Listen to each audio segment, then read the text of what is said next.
special child. Hello, Mrs. Brown. Thanks for coming in. Hello, Mr. Thompson. Has my son been acting up in class again? Yes, he has. But I think I know why. Actually, I was thinking of consulting you about him. I've been very worried. I think Jimmy may be a gifted child. He shows all of the signs. He has a huge vocabulary. He is very talkative, and he shows great creativity in his work. But if he is so exceptional, why are his grades so bad? That is very common, unfortunately. The lessons are too easy for him, and so he has lost interest.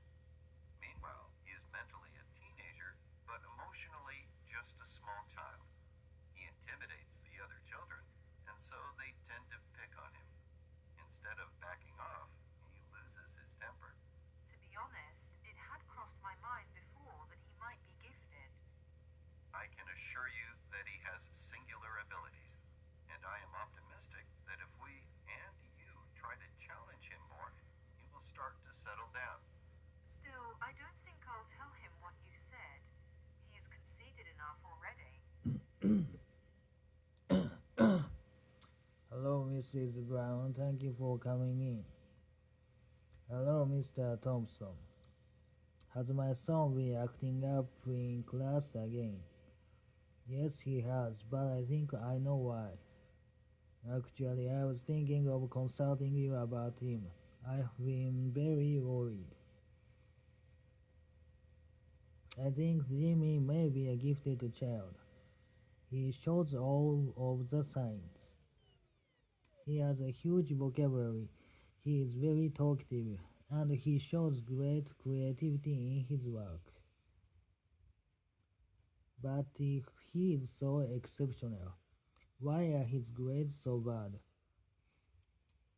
That is very common, unfortunately. The lessons are too easy for him, and so he has lost interest. Meanwhile, he is mentally a teenager, but emotionally just a small child. He intimidates the other children, and so they tend to pick on him. Instead of backing off, he loses his temper.